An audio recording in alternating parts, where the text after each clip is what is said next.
ഞാൻ doctor Muhammad Niyas, Thiruvananthapuram KIMS health ആശുപത്രിയിൽ infectious disease വിഭാഗത്തിൽ കൺസൾട്ടൻ്റാണ്. സെക്ഷുവലി ട്രാൻസ്മിറ്റഡ് ഇൻഫെക്ഷൻസ് അഥവാ ലൈംഗികജന്യ ഇൻഫെക്ഷൻസിനെ കുറിച്ചാണ് ഇന്ന് സംസാരിക്കുന്നത്. ഈ ഒരു പ്രത്യേക ടോപ്പിക് ഇന്ന് സംസാരിക്കുന്ന ഒരു പ്രത്യേകിച്ച് കാരണമുണ്ട്. കുറച്ച് കാലങ്ങളായിട്ട്, അറ്റ്ലീസ്റ്റ് കഴിഞ്ഞ കുറച്ച് വർഷങ്ങളായിട്ട് സെക്ഷുവലി ട്രാൻസ്മിറ്റഡ് ഇൻഫെക്ഷൻ്റെ നമ്പറിൽ ഒരു വർധനവ്, നമ്മൾ ഡെയിലി ഒ പിയിൽ കാണുന്ന ഈ കേസുകളുടെ നമ്പറിൽ ഒരു വർധനവ് നമ്മൾ കാണുന്നുണ്ട്. അതേസമയം തന്നെ ഇതിനെക്കുറിച്ച് സംസാരിക്കാനും പലർക്കും മടിയാണ്. അതുകൊണ്ട് തന്നെ ഇത്തരം അസുഖങ്ങളെക്കുറിച്ച് ഒരു അവബോധം എല്ലാവർക്കും ഉണ്ടായിരിക്കേണ്ടതുണ്ട് എന്ന രീതിയിലാണ് ഈ ഇൻഫെക്ഷൻസിനെ കുറിച്ച് ഞാൻ സംസാരിക്കാം എന്നുദ്ദേശിക്കുന്നത്. ഞാൻ നേരത്തെ പറഞ്ഞതുപോലെ ഈ അസുഖങ്ങളുടെ നമ്പറിൽ ഒരു വർധനവ് കാണുന്നുണ്ട്. സമൂഹത്തിൻ്റെ മാറി വരുന്ന ശീലങ്ങളാവാം, മൂല്യങ്ങളാവാം, അതൊന്നുമല്ല നമ്മൾ സംസാരിക്കുന്നത്. ഈ ഒരു സെക്ഷുവലി ട്രാൻസ്മിറ്റഡ് ഇൻഫെക്ഷൻസിൻ്റെ ആരോഗ്യപരമായിട്ടുള്ള കാര്യങ്ങളെക്കുറിച്ചാണ് നമ്മൾ സംസാരിക്കുന്നത്.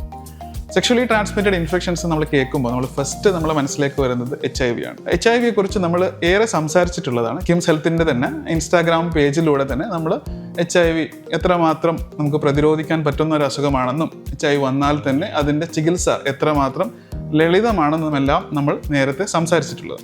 ഇന്ന് നമ്മൾ സംസാരിക്കുന്നത് HIV പുറമേയും സെക്ഷുവലി ട്രാൻസ്മിറ്റഡ് ആയിട്ടുള്ള ഇൻഫെക്ഷൻസ് ഉണ്ട്. ഉദാഹരണമായിട്ട് പറയുകയാണെങ്കിൽ ഗൊണോറിയ, സിഫിലിസ്, ജെനിറ്റൽ ഹെർപ്പസ് തുടങ്ങിയ അസുഖങ്ങളാണ് മെയിൻ ആയിട്ടുള്ളത്. ഇതിന് പുറമെ ഒട്ടേറെ അസുഖങ്ങൾ സെക്ഷുവലി ട്രാൻസ്മിറ്റഡ് ആയിട്ട് പകരാവുന്ന അസുഖങ്ങളുണ്ട്. ഹെപ്പറ്റൈറ്റിസ് ബി, ഹെപ്പറ്റൈറ്റിസ് സി തുടങ്ങിയ അസുഖങ്ങളും സെക്ഷുവൽ ട്രാൻസ്മിഷനിലൂടെ സംഭവിക്കാവുന്ന അസുഖങ്ങളാണ്.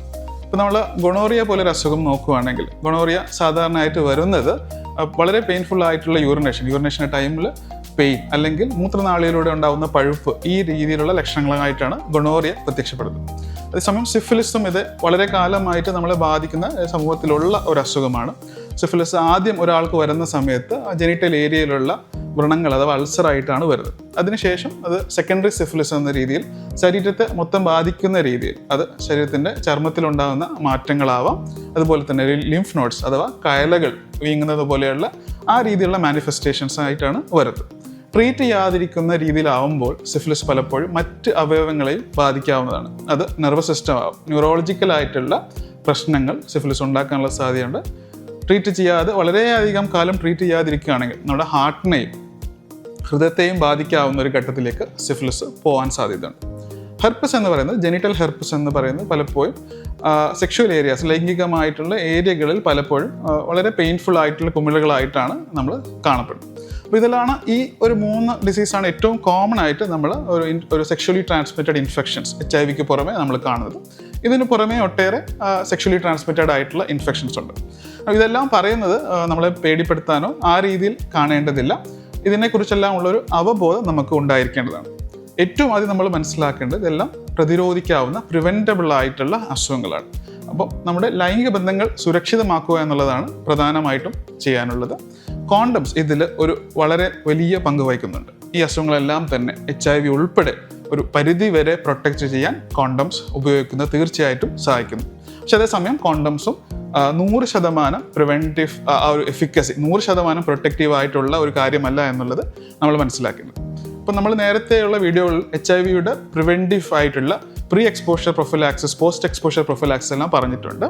ഇതുപോലെയുള്ള മറ്റ് അസുഖങ്ങൾക്കും ചില അസുഖങ്ങൾക്ക് പോസ്റ്റ് എക്സ്പോഷർ പ്രൊഫിലാക്സിസ്, ഏതെങ്കിലും രീതിയിലുള്ള എക്സ്പോഷർ ഉള്ളവർക്ക് അസുഖം വരാതിരിക്കാനുള്ള മരുന്നുകൾ കൊടുക്കുന്നതിനാണ് നമ്മൾ പോസ്റ്റ് എക്സ്പോഷർ പ്രൊഫിലാക്സിസ് എന്ന് പറയുന്നത്.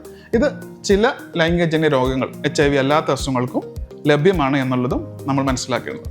രണ്ടാമത്തെ കാര്യം, ഇതുപോലുള്ള സെക്ഷൽ എക്സ്പോഷറുകൾ ഉണ്ടായാൽ അതിനെ തുടർന്ന് വളരെയധികം ഒരു ഡിപ്രഷനിലേക്കും ഗിൽട്ടിലേക്കും എല്ലാം അസുഖങ്ങളെക്കുറിച്ചുള്ള അമിതമായ ഭയത്തിലേക്കും പോകുന്നത് പലപ്പോഴും നമ്മൾ കാണാറുണ്ട്. അപ്പോൾ ഒരാളുടെ വ്യക്തിപരമായിട്ടുള്ള ലൈഫിൽ അത് വളരെയധികം മാറ്റങ്ങൾ ഉണ്ടാക്കുകയും അവർക്ക് ജോലിയിലാണെങ്കിലും കുടുംബത്തിലാണെങ്കിലും ശ്രദ്ധിക്കാൻ പറ്റാത്ത രീതിയിലുള്ള ഗിൽട്ടും ആങ്സൈറ്റിയും എല്ലാം ഉണ്ടാകുന്നത് നമ്മൾ പലപ്പോഴും കാണാറുണ്ട്.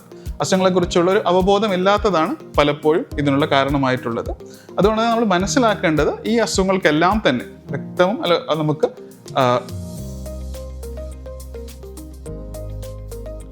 ഈ അസുഖങ്ങൾക്കെല്ലാം തന്നെ വളരെ ഫലപ്രാപ്തിയുള്ള ട്രീറ്റ്മെൻറ്റുകൾ അവൈലബിൾ ആണ്. ഇപ്പോൾ സിഫിലിസ് ആണെങ്കിലും ഗൊണോറിയ ആണെങ്കിലും ഹെർപ്പസ് ആണെങ്കിലും എല്ലാം തന്നെ ചികിത്സിച്ച് നമുക്ക് മാറ്റാവുന്ന അസുഖങ്ങളാണ്. HIV കുറിച്ച് നമ്മൾ നേരത്തെ പറഞ്ഞു കഴിഞ്ഞു. HIV ഒരു ക്യൂറബിൾ ആയിട്ടുള്ള അസുഖമല്ല എന്നിരിക്കെ തന്നെ വളരെ ഇഫക്റ്റീവായിട്ടുള്ള, വളരെ ലളിതമായിട്ടുള്ള ട്രീറ്റ്മെൻറ്റ് ഇന്ന് HIV അവൈലബിൾ ആണ്. അപ്പം അസുഖങ്ങളെക്കുറിച്ചുള്ള ഇത്തരം തെറ്റിദ്ധാരണകൾ നമ്മൾ നീക്കേണ്ടതുണ്ട്. ഇങ്ങനെയുള്ള അസുഖങ്ങൾ വന്നാൽ അത് മാറില്ല എന്നുള്ള രീതിയിലുള്ള ഒരു ബോധമുണ്ടെങ്കിൽ അതും തിരുത്തേണ്ടതുണ്ട്. ഇതെല്ലാം തീർത്തും ട്രീറ്റബിൾ ആയിട്ടുള്ള അസുഖങ്ങളാണ് എന്നുള്ളതും നമ്മൾ മനസ്സിലാക്കേണ്ടതാണ്.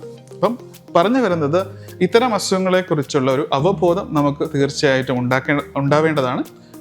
ലൈംഗിക ബന്ധങ്ങൾ സുരക്ഷിതമാക്കാൻ നമ്മൾ തീർച്ചയായിട്ടും ശ്രദ്ധിക്കേണ്ടതാണ്.